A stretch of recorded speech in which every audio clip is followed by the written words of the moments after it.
Hello and welcome. Mr. Johnson here, and in this video we're going to be talking about bonding, specifically covalent bonding, ionic bonding, and metallic bonding. So let's go on and get right into this. So when it comes to bonding, the first question that has to be answered is, what exactly is a chemical bond?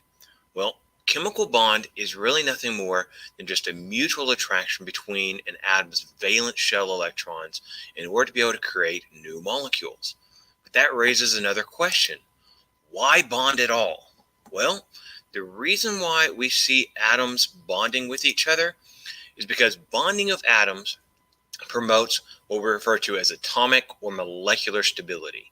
And it does this by allowing these atoms and these elements to mimic the stability of a noble gas. In other words, we say that they have valency or they have achieved the octet.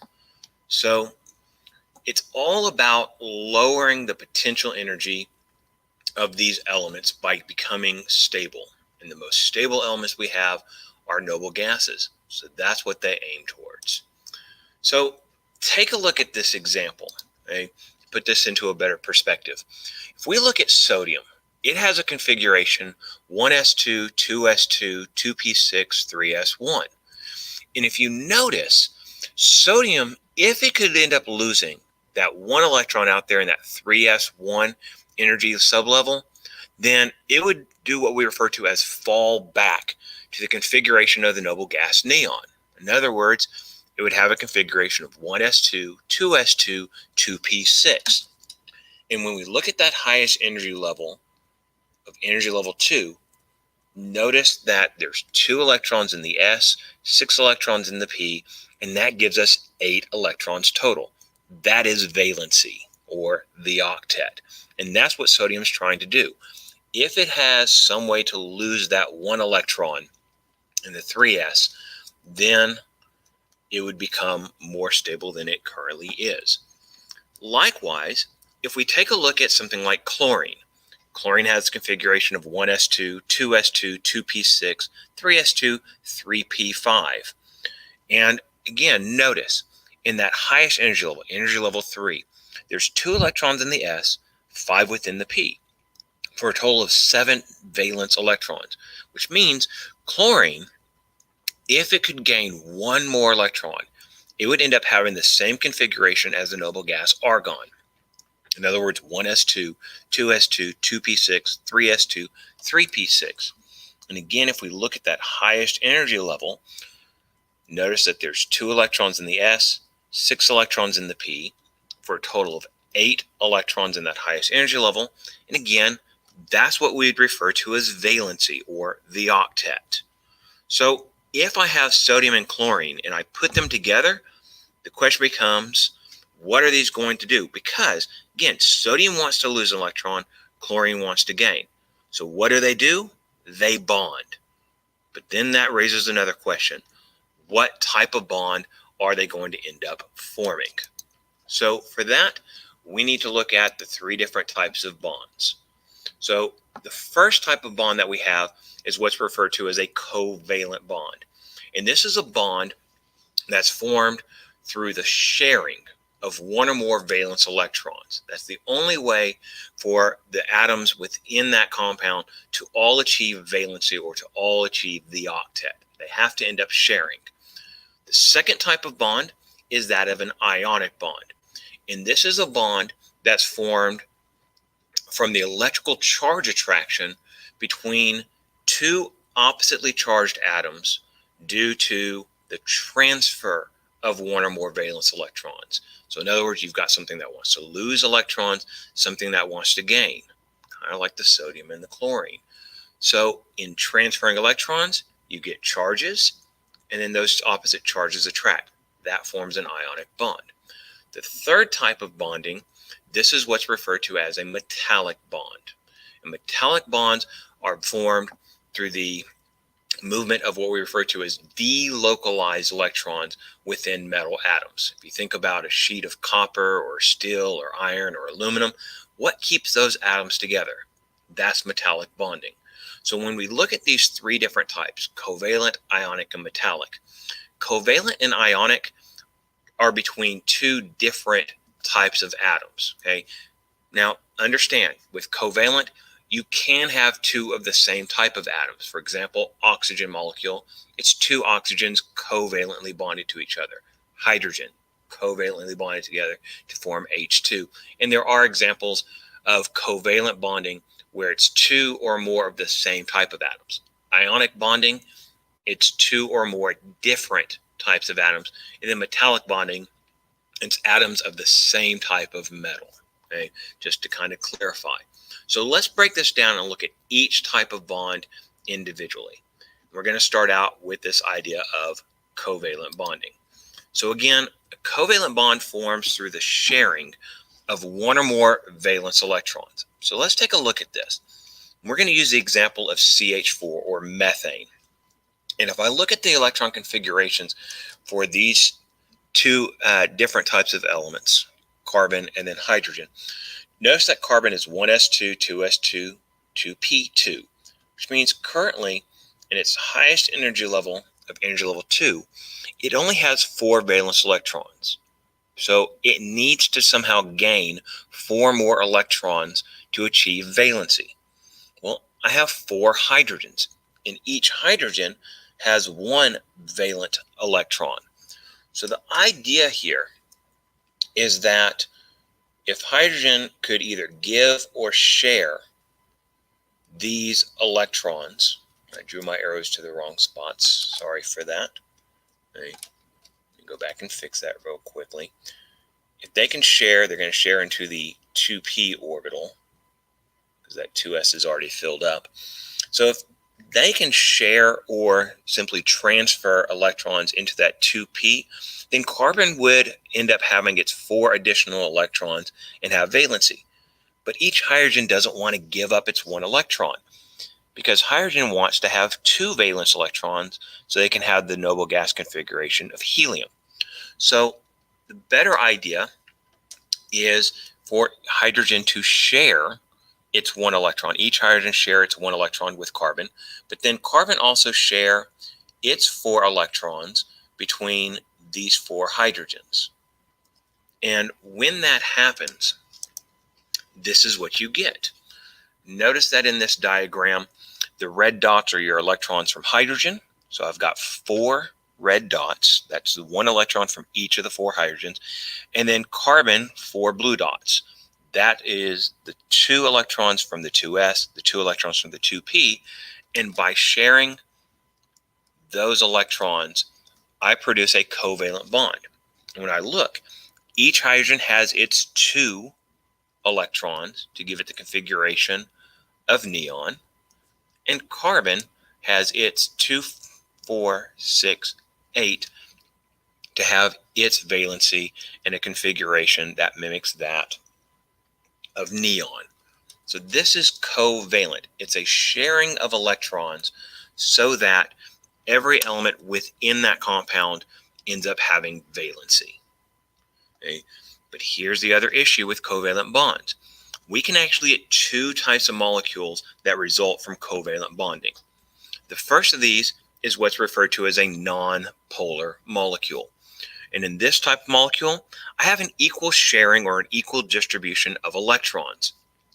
In order to have an equal distribution of electrons, we typically have an electronegativity difference that ranges from 0, which means there's no desire for one atom to have a stronger pull on the electrons than the other atom, to a minimal desire of 0.3.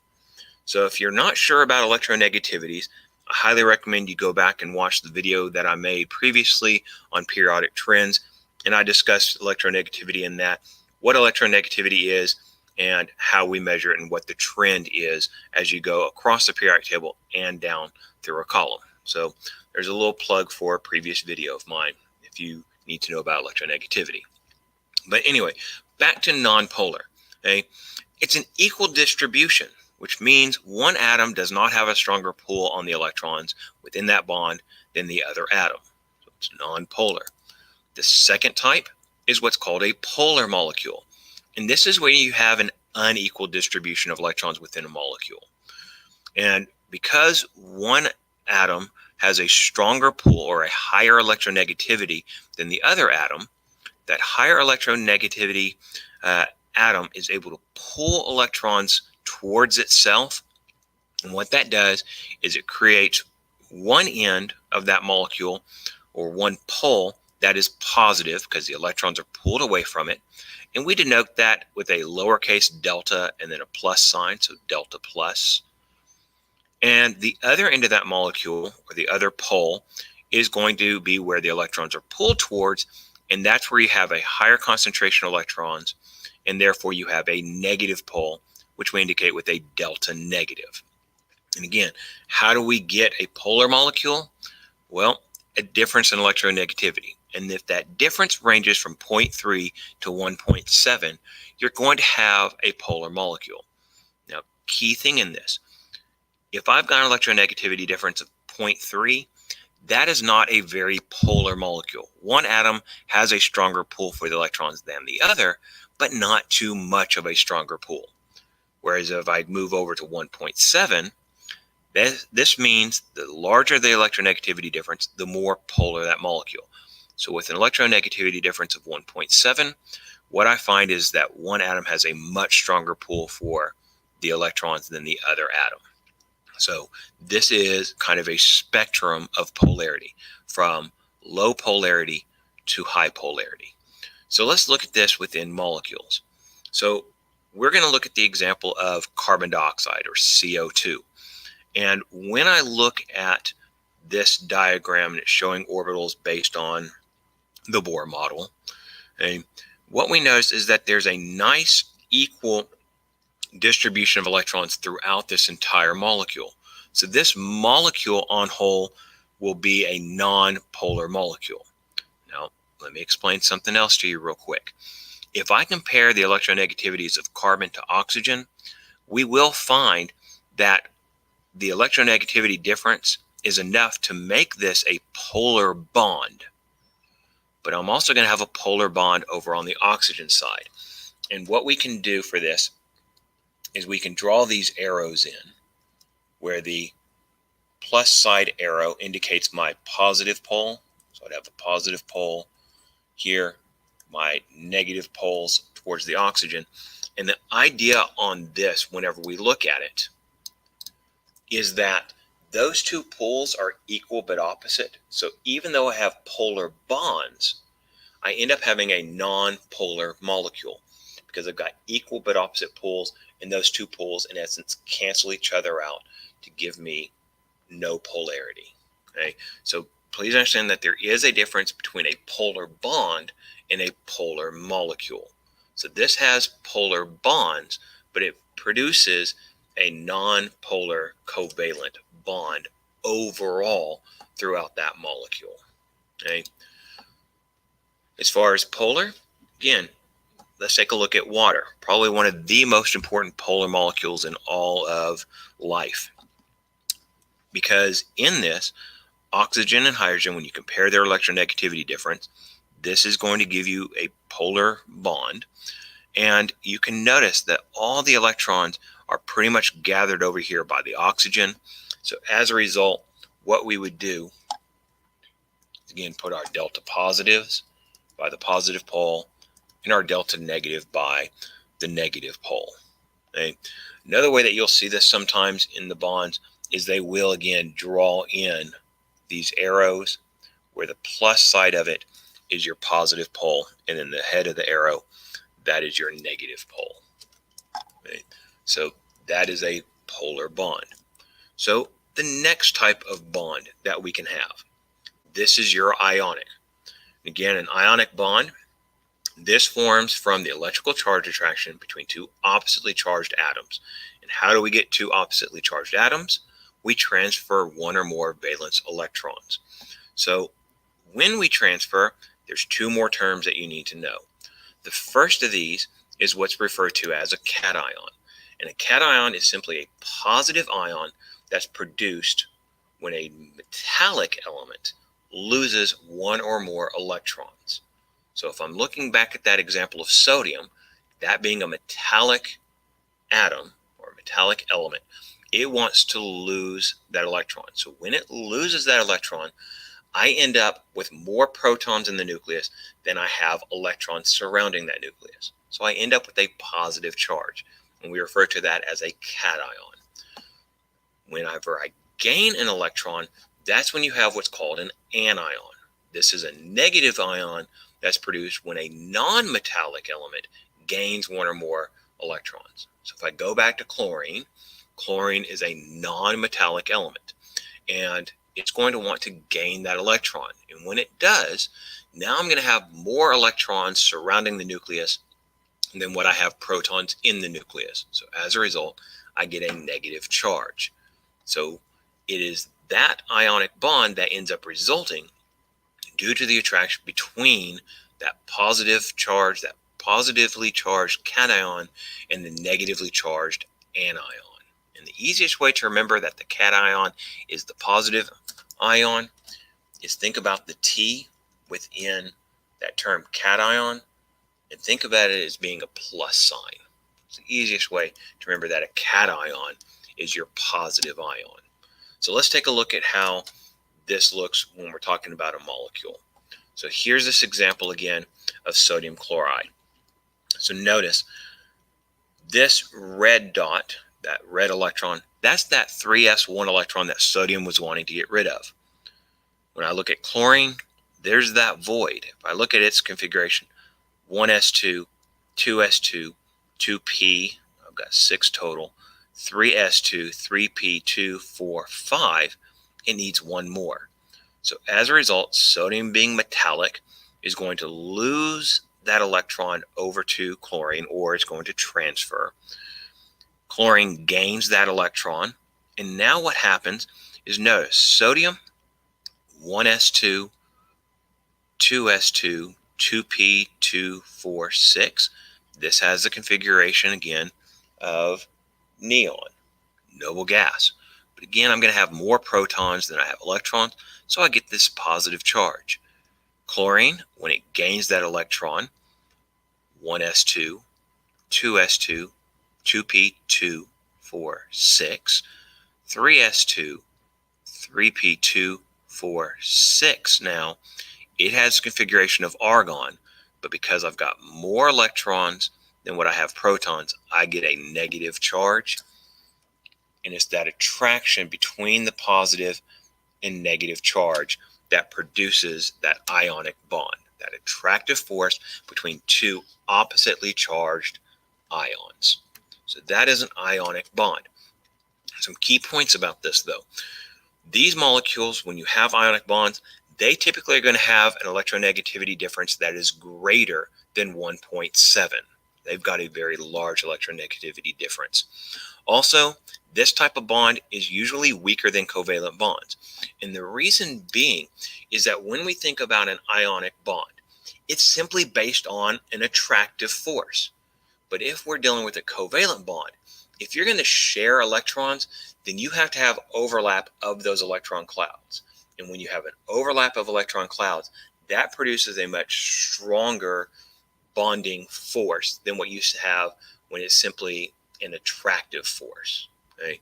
So covalent bonds typically going to be much stronger than your ionic bonds. Okay? So this now brings up the question, how do we know whether a covalent bond or an ionic bond is going to form? Well, as I've already been talking about, we have to look at the difference between electronegativities. Okay? But in general, typically, compounds composed of a metal and a nonmetal, those are going to tend to have ionic bonds because that's where you have the largest difference in electronegativities. Conversely, typically, compounds composed of two nonmetals tend to have covalent bonds due to small electronegativity differences. It's going to be easier for those two nonmetals to share. As far as will a metal bond with a metal? No. Metals want to lose electrons. That's their easiest path to achieving valency. So if I try to take two metals, say sodium and magnesium, both are wanting to lose. They're not going to want to transfer between each other. They're not going to end up wanting to gain electrons from one or the other element. So typically, compounds composed of two nonmetals tend to have covalent. Compounds composed of metal and nonmetal tend to have ionic. And again, we look at electronegativities. Okay? The other idea, this is the larger the electronegativity difference, the more polar that particular compound is going to be. Just like I was pointing out, if the difference is 0.3, it's polar but not very much. 1.7, a very polar molecule. So take a look at this table of electronegativities and think for a moment, what would happen, what type of bond would form if I combine, say, lithium with chlorine? Is that going to be ionic or is that going to be covalent?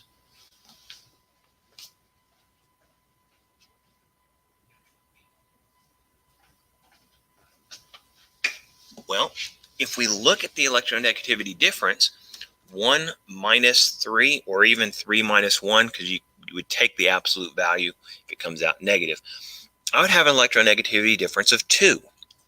Well, that tells me it's going to be an ionic bond. But again, we could say, well, I've got lithium as a metal, chlorine as a nonmetal.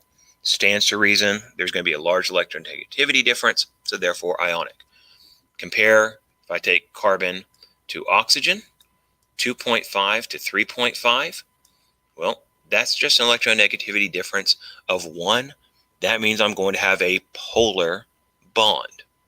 If I look at nitrogen to oxygen, 3.0 and 3.5, electronegativity difference of 0.5.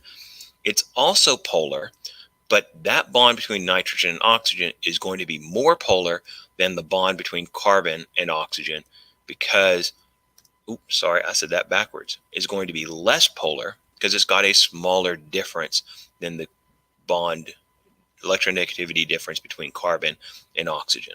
Okay, so again, we can use electronegativities not just to tell us is it ionic or covalent, but if it's covalent, what type of covalent, polar or nonpolar, and the extent of the polarity. So this lastly brings up the idea of metallic bonding. And this is, again, what we have when we're talking about metals, copper, aluminum, etc., and these atoms sitting right next to each other. And this is formed through the movement of what we refer to as delocalized electrons. So the idea on this is that metals tend to have very, very few valence shell electrons. That's why it's easier for them to lose electrons to achieve valency than it is for them to try to gain electrons. Okay? But because they have so few valence shell electrons, those electrons tend to be what we refer to as highly mobile. And because they're highly mobile, when I've got these atoms sitting next to each other, they can easily travel from one atom to other adjacent atoms. Okay? That moving field of electrons, we refer to that as the sea of electrons. And as such, we talk about the electrons as being delocalized. In other words, they can roam from atom to atom. So metallic bonding, it's all about delocalized electrons and those electrons flowing between one atom of that metal and the next atom of that metal. And as a result, as those electrons are moving between them in that sea of electrons, we get attractive forces because as they move from one atom to the other, you get a small little polarity of sorts where one is losing the electron for just a brief moment, becoming kind of negatively charged, the other atom positively charged, and you get that attractive force similar to ionic, but not as strong. Okay, so we've got these moving electrons, and this is showing kind of a piece of metal. All those positives are your nuclei, your protons in the nucleus, and you've got these electrons that are able to easily move through this. This is why metals tend to be such good conductors of electricity. They've got these free-flowing electrons that allows for conduction. Okay? So that is ionic, covalent, and metallic bonding. If you have any questions or you have ideas for future videos, please leave them in the comments. I would love to hear from you. Love to get ideas for future videos. Hopefully this has been a help to you. Appreciate you joining me. Thanks. Take care.